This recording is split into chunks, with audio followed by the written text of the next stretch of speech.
Hey there. So, you've just made the jump to Windows 11, huh? Awesome.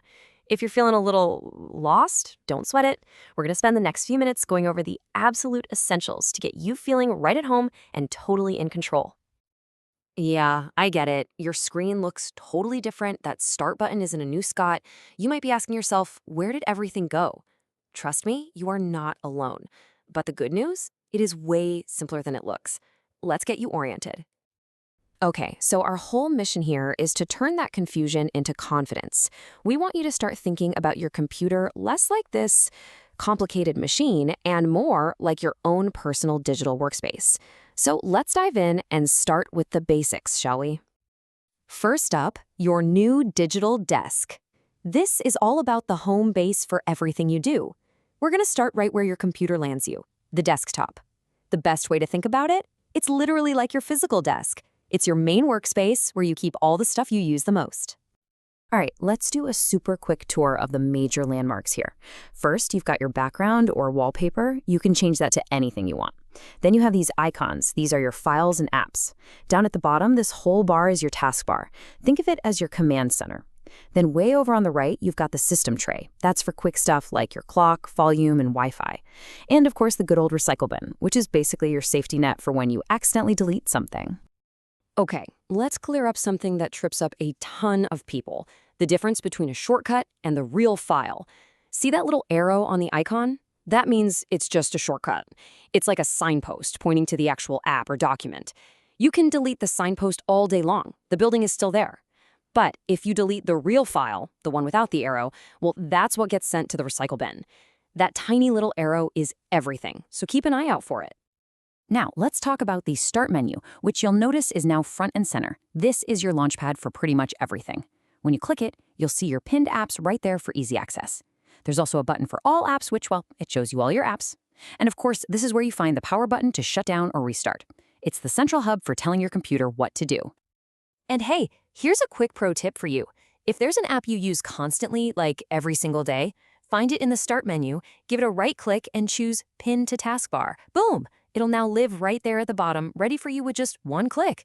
It seems like a tiny thing, but trust me, it's a huge time saver.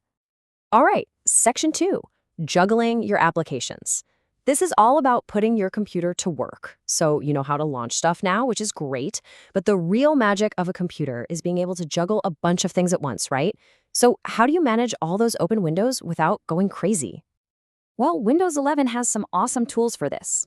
The classic move is holding down Alt and hitting Tab to cycle through everything you have open. Or, you can just click the apps icon on the taskbar.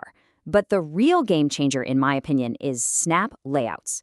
Just hover your mouse over that little Maximize button in the top right corner, and look at that. You get all these options to neatly arrange your windows on the screen. It's perfect for when you need to, say, compare two documents side by side. Okay, so you're working away, you're creating documents, you're downloading pictures, but where does all of it live, right? Like, where does it all go? And more importantly, how do you find it again later? That question brings us to our next section, the digital filing cabinet. We're going to master something called File Explorer. And honestly, if you only master one thing from this entire tour, make it this. Just think of File Explorer as a giant digital filing cabinet for your computer. Every single file you have lives in here.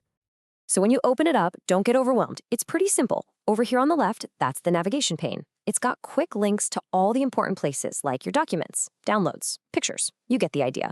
This big main window shows you what's inside whatever folder you've clicked on. Up top, the address bar tells you exactly where you are. And this little search bar right here, that is your secret weapon. You can use it to find literally any file, no matter where you saved it.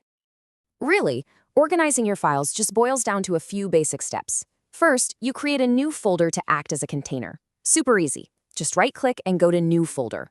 Then, whenever you save something, you just navigate to that folder to keep everything tidy. You can also copy and paste files if you need a duplicate somewhere else. And if you mess up and delete something, no big deal. It just goes to the recycle bin where you can get it back. That's it. That's the whole life cycle of a file. Okay, last section, making Windows your own. This is about personalization and the cloud. You've got the lay of the land, you know how to handle your files. Now for the really fun part, making this whole workspace feel like it's actually yours and connecting it to the cloud. The main place for this is the Settings app. Basically, it's your control panel for, well, everything. You want to change your desktop background? Go to Settings. Need to fiddle with your sound or connect a new mouse? Yep, head to Settings. It's the one-stop shop where you can tweak and adjust pretty much anything you want. Now, you've probably heard of OneDrive, so what's the big deal and why should you even care? Well, this chart explains it perfectly. Your normal files are stored locally, meaning they only exist on this one PC. But with OneDrive, your files are in the cloud. That means you can get to them from your phone, your tablet, any computer with an internet connection. It also means if your PC, heaven forbid, has a problem, your OneDrive files are totally safe. And it makes sharing big files an absolute breeze. You just send a link. And if you do use OneDrive, you're going to see these little icons next to your files. They're super helpful. A little cloud icon means the file is stored online, which saves space on your computer. A green checkmark means it's downloaded onto your PC so you can open it even if you're offline. And if you see those little circling arrows, it just means the file is in the process of uploading or downloading. It's a quick way to see the status of everything at a glance. And that's really it. We've toured the essentials. From navigating the desktop to managing your files to connecting with the cloud, you now have the core knowledge you need. You're not just a visitor anymore, kind of clicking around hoping for the best. You are now the owner of this workspace. So I'll just leave you with this thought. Your PC is your workspace. Now that you know the tools, how are you going to organize it for success? The power is all yours now. Go make it your own.